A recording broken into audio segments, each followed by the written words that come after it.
10 సంవత్సరాలలో 60 సంవత్సరాల ఉమ్మడి రాష్ట్రంలో సమైక్య పాలనలో కూడా జరగనంత అన్యాయము, దోపిడీ, నిర్లక్ష్యం ఈ 10 సంవత్సరాల చంద్రశేఖరరావు గారు పాల్పడ్డారు. ఆ వివరాలన్నిటిని ప్రజలకు మేము పూర్తిగా వివరించినాం. ఈ 10 సంవత్సరాలు ఆయన దోపిడీ చేస్తున్నప్పుడు పిల్లి కళ్ళు మూసుకొని పాలు తాగింది అన్నట్టుగా మోడీ గారు కూడా ఒక్కరోజు కూడా కేసీఆర్ని నిలువరించే ప్రయత్నం చేయలే. ఈరోజు బీజేపీ వాళ్ళు అంటున్నారు మాకు సిబిఐకి మేము తెలుస్తామని. 10 సంవత్సరాలు మీరే ఉన్నారు కదా, సిబిఐ మీదే, ఈడీ మీదే, ఇన్కమ్ ట్యాక్స్ మీదే. సింగిల్ కేసు అయినా కేసీఆర్ కుటుంబానికి వ్యతిరేకంగా మీరు ఎఫ్ఐఆర్ చేసిందా? ఒక్క రూపాయి అవినీతి మీదైనా మీరేమైనా విచారణ చేపట్టిందా? ప్రతిపక్షంలో మేము ఉన్నప్పుడు పదే మీకే అధికారికంగా ఫిర్యాదులు చేసినాం, కోర్టు నుంచి కూడా ఆర్డర్లు తీసుకొచ్చిన నేను, కానీ ఏ రోజు కూడా విచారణ చేయలే. ఇవాళ మేము జ్యుడిషియల్ ఎంక్వైరీకి ఆర్డర్ ఇచ్చిన తర్వాత న్యాయాధిపతులతోని న్యాయస్థానాల ద్వారా కేసీఆర్ అవినీతి మీద విచారణ చేయడానికి మేము నిర్ణయం తీసుకున్నాక ఇప్పుడు మమ్మల్ని అడుగుతున్నారు సిబిఐకి ఏమని. ఏందే అని బీజేపీ ఆయన అడిగినా అది మా చేతికి వస్తే మాకు కూడా ఇంత గిల్లుకోనికి అవకాశం ఉంటుంది కదా సార్, మీరు జ్యుడిషియల్ ఇస్తే మాకేం వస్తుందని. అంటే వాళ్ళ ఆలోచన ఎంతసేపు ఉన్నా కేసీఆర్ దోపిడీలో కొంత వాటా తీసుకోవాలన్న ఆలోచనే తప్ప దాన్ని చర్యలు తీసుకోవాలన్న ఆలోచన లేదు. అందుకే ఈరోజు కాంగ్రెస్ పార్టీ కంప్లీట్ జ్యుడిషియల్ ఎంక్వైరీకి ఇవ్వడానికి నిర్ణయం తీసుకున్నది. తొందరలోనే retired high court judge or supreme court జడ్జిల చేత జరగబోయే విచారణను టీఆర్ఎస్ ప్రభుత్వం ఎదుర్కోవాల్సిన పరిస్థితులు ఉన్నాయి. కాబట్టి ఈరోజు తెలంగాణ ప్రజలకు మేము ఒకటే మాట ఇవ్వదలుచుకున్నాం, ఎన్నికల్లో మీకు ఇచ్చిన ప్రతి హామీని అమలు చేసే బాధ్యత మాది. రైతులకు 2 లక్షల రూపాయల రుణమాఫీ మీద కూడా బ్యాంకుల అందరితో చర్చలు చేస్తున్నాం. తొందరలోనే మీకు మంచి శుభవార్తను చెప్పబోతున్నాము. ఏ హామీని కూడా మేము వదలదలుచుకోలేదు. తప్పకుండా ఆ హామీలను అమలు చేసే బాధ్యత మాది. ఈరోజు మీరు అందరూ చూస్తారు, గతంలో ప్రతి పోస్టింగ్కు నగదు ఇస్తే తప్ప, నగదు బదిలీ చేస్తే తప్ప ప్రభుత్వ ఉద్యోగులకు పోస్టింగ్లు వచ్చేటివి కావు.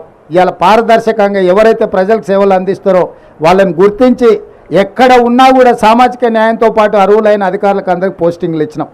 ఇవాళ మీరు పోలీస్ డిపార్ట్మెంట్ కానీ, రెవెన్యూ డిపార్ట్మెంట్ కానీ, ఏ డిపార్ట్మెంట్ అయినా తీసుకోండి, ప్రభుత్వ ఉద్యోగులను అడగండి. కాంగ్రెస్ అధికారంలోకి వచ్చిన తర్వాత ప్రభుత్వ ఉద్యోగులకు న్యాయం జరిగిందా లేదా? గతంలో జీతం ఎప్పుడు వస్తుందో తెలియదు, నెల చివరి వరకు కూడా జీతాలు రాని పరిస్థితి ఉండే. మొదటి నెల 4వ తారీఖు నాడు జీతం ఇచ్చినాం, 2వ నెల 1వ తారీఖు నాడే జీతం ఇచ్చినాం. వాళ్ళే ఆశ్చర్యపోతున్నారు, మా జీతం 1వ తారీఖు నాడు మా ఖాతాలో పడ్డదంటే ప్రభుత్వ ఉద్యోగులు.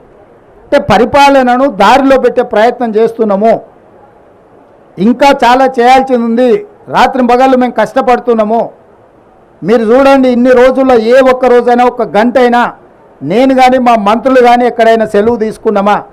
ప్రతిరోజు ప్రతి నిమిషము పరిపాలనను దారిలో పెట్టి పేదలకు మేలు జరిగే విధంగా పేదలకు అందుబాటులో ఉండే పరిపాలన అందిస్తున్నాము. ఏ రోజు కూడా మేము ప్రజలకు అందుబాటులో లేము అనేదే లేదు. సచివాలయం ప్రజలది అని చెప్పి సచివులను కలుసుకోవడానికి ప్రజలు ఎవరైనా రావచ్చు అని స్పష్టంగా ఈరోజు అవకాశం కల్పించినాం. సచివాలయం ఎట్లుందో మేము వచ్చేవరకు మీడియా మిత్రులు లోపలికి రాలే, గేట్ బయటలుండి చూసుడే తప్ప లోపలికి రాలే. ఇవాళ స్వేచ్ఛగా మమ్మల్ని కూడా పోనీలా, సీతక్క పోతే పట్టుక పోలీసులు పట్టుకపోయారు, నేను పోతే పోలీసులు పట్టుకపోయారు. మా సంగతి కాదు, పోనీ మిమ్మల్ని ఇచ్చినట్టే మీకు కూడా అవకాశం రాలే. కానీ ఇవాళ అన్ని చేంబర్లు మీరు తిరిగే పరిస్థితి వచ్చింది. స్వేచ్ఛ అనేది ఈరోజు తెలంగాణ సమాజానికి కాంగ్రెస్ పార్టీ ఇచ్చింది.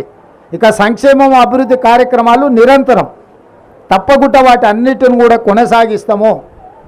ఏ సమ్మక్క సారలమ్మ ఆశీర్వాదంతో ఈరోజు పేదల ప్రభుత్వం, ప్రజాప్రభుత్వం వచ్చిందో తప్పకుండా పేదల ఆకాంక్షలను నెరవేర్చడానికి రాష్ట్రంలో మేము మాట ఇచ్చిన 6 గ్యారెంటీలను అదేవిధంగా మేము చేస్తామన్న అభివృద్ధి కార్యక్రమాలను ముందుకు తీసుకెళ్తాము. మీ అందరి సహకారం ఉండాలి. ఈ ప్రాంతాన్ని అత్యధికంగా నిధులతో, జాతర వచ్చినప్పుడే అభివృద్ధి కాదు, జాతర కోసం నిరంతరం ఇక్కడ జరగాల్సిన అభివృద్ధిని కూడా స్వయంగా నేనే పర్యవేక్షించి మా ఇద్దరు సోదరిమణుల నేతృత్వంలో ఈ ప్రాంతాన్ని అభివృద్ధి చేసే బాధ్యత కూడా మేము తీసుకుంటాం.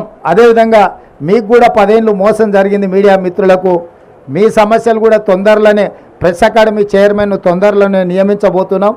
వారి ద్వారా మీ సమస్యలన్నిటిని కూడా వివిధ సంఘాలతోటి మీతో చర్చించి మీ సమస్యల్ని పరిష్కరించే బాధ్యత మా ప్రభుత్వం తీసుకుంటుంది. ఇంకా 100 రోజులు కూడా కాలేదు మేము వచ్చి, 10 సంవత్సరాలు ఓపిక పట్టినరు. తొందరలోనే మీ సమస్యల్ని పరిష్కరించే బాధ్యత మేము తీసుకుంటాం. ఈ ప్రభుత్వం మీది, దీన్ని కాపాడుకునే బాధ్యత కూడా మీదే. తేవడంతోనే మీ బాధ్యత తీరలే. కుట్రలను కుతంత్రాలను తిప్పికొట్టడానికి కూడా మీ సహకారం ఉండాలి. ఈరోజు వెనకంగా అక్కడంగా ఇక్కడంగా ఇద్దరు పొద్దుటిపూట ఒకటి మాట్లాడుతారు, చీకటి ఇంకోటి మాట్లాడుకుంటారు. వాళ్ళిద్దరి మధ్యలో ఉన్న సమన్వయం మీకు అర్థమయ్యే ఉంటుంది. 7 సీట్లు కేసీఆర్కు, 10 సీట్లు బీజేపీకి అని మాట్లాడుకొని ఏదైతే ఎన్నికలకు రాబోతుందో, రాబోయే పార్లమెంట్ ఎన్నికలల్లో వీళ్ళిద్దరి చీకటి ఒప్పందాన్ని కూడా తిప్పికొట్టే బాధ్యత మీడియా మిత్రుల మీద ఉన్నది. తప్పకుండా ఈ ప్రభుత్వం మీది, మీ సమస్యలను కూడా పరిష్కరిస్తామని చెప్పి మీడియా మిత్రులకు తెలియజేస్తూ సెలవు తీసుకుంటున్నాను.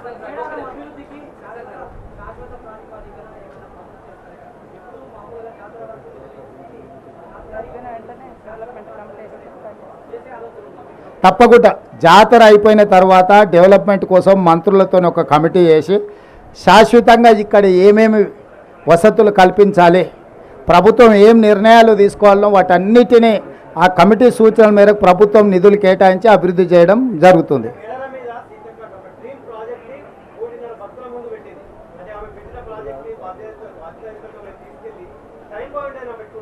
డెఫినెట్గా మంత్రులతో ఒక కమిటీ ఏర్పాటు చేసి సీతక్క ఆలోచనలు, భక్తుల ఆలోచనలు, ఇంకా నిపుణుల ఆలోచనలను కూడా పరిగణలోకి తీసుకొని గిరిజన సంఘాలు, ఆదివాసీ సంఘాలు కూడా ఉన్నాయి. వాళ్ళకు కొన్ని ఇక్కడ ఏది పడితే అది అభివృద్ధి చేయడానికి వాళ్ళ సాంప్రదాయం ప్రకారమే మనం ఇక్కడ అభివృద్ధి కార్యక్రమాలు చేపట్టాలి. వాళ్ళ సాంప్రదాయానికి భంగం కలిగే విధంగా మనం అభివృద్ధి చేయడానికి వీల్లేదు. ఆ సాంప్రదాయాలను దృష్టిలో పెట్టుకొని తప్పకుండా వాళ్ళకు కావలసినట్టుగా శాశ్వతమైన అభివృద్ధిని చేసే బాధ్యత మా ప్రభుత్వం తీసుకుంటుంది.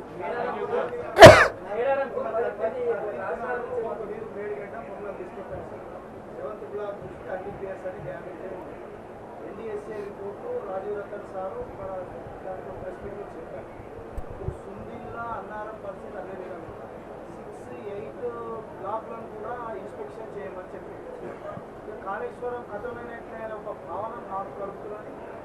అది రివైవ్ అవుతుందా కాదా అన్నది ఒక ప్రజల్లో కూడా ఒక ఆందోళన ఉన్నది. ఈ నేపథ్యంలో తెలంగాణ ప్రభుత్వం అంటే మన ప్రభుత్వం గోదావరి మీద ప్రత్యామ్నాయంగా ఏదైనా ప్రాజెక్టు గురించి ఆలోచిస్తున్నారు అంటే ఒకటి ఇక్కడ మీరు అర్థం చేసుకోవాల్సింది, మనం చూసి ఒక అంచనాకు వచ్చినాం, కానీ నిపుణుల నివేదిక లేకుండా మనము నిర్ణయాలు తీసుకోలేము.